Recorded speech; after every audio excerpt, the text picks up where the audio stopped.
नमस्कार, जय हिंद। आप सभी को 80वें स्वतंत्रता दिवस की ढेर सारी शुभकामनाएं।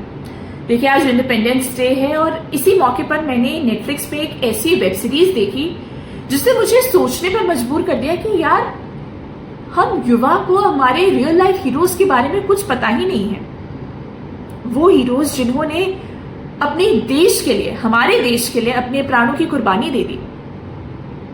हमारे जो बॉलीवुड सुपरस्टार्स हैं, जितने भी आइकॉन्स हैं, उनकी कोई भी अपडेट हमें तुरंत मिल जाती है थ्रू इंस्टाग्राम, यूट्यूब और एनी सोशल मीडिया प्लेटफॉर्म। लेकिन वो लोग, वो रियल लाइफ हीरोज जिन्होंने क्या कुछ नहीं किया इस देश को सुरक्षित रखने के लिए, हमारी सरहदों को इंटैक्ट रखने के लिए, ताकि कोई भी दुश्मन हमारे देश में घुस ना पाए, उन्होंने अपनी जान गंवा दी, लेकिन उनके बारे में हमें कोई नॉलेज नहीं है। कारगिल वॉर के बारे में अगर मैं बात करूं तो अब तक मुझे फिल्मों से बस इतना ही पता चला था कि कारगिल की जो जंग थी वो बस भारत और पाकिस्तान की सेनाओं के बीच ही लड़ी गई थी। मुझे ये नहीं पता था कि जो जंग है ये सिर्फ जमीन पर नहीं बल्कि कहीं और भी लड़ी गई थी। हमारे जो जवान हैं वो पहाड़ों पर दुश्मन से लोहा ले रहे थे, तब आसमान में हमारी जो भारतीय वायुसेना है उसने भी मोर्चा संभाला था।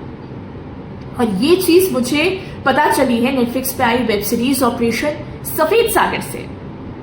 शुरुआत में गोल्डन एरोज को सिर्फ देखिए दुश्मन की पोजीशंस की तस्वीरें लेने के लिए भेजा गया था, जो हमारी वायुसेना है। लेकिन फिर हालात ऐसे बने कि उन्हें कॉम्बैट में उतरना पड़ा। 16 से 18 हजार फीट की ऊंचाई, पतली हवा और बेहद मुश्किल हालात के बावजूद हमारे पायलट पीछे नहीं हटे।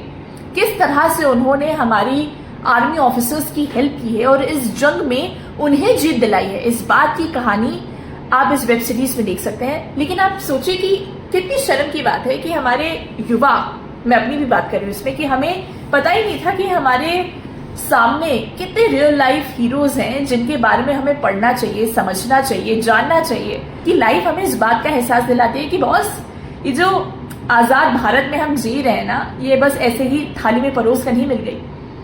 इस आजादी को पाने के लिए और उसे बरकरार रखने के लिए भी कई जानों ने अपनी कुर्बानी दी है।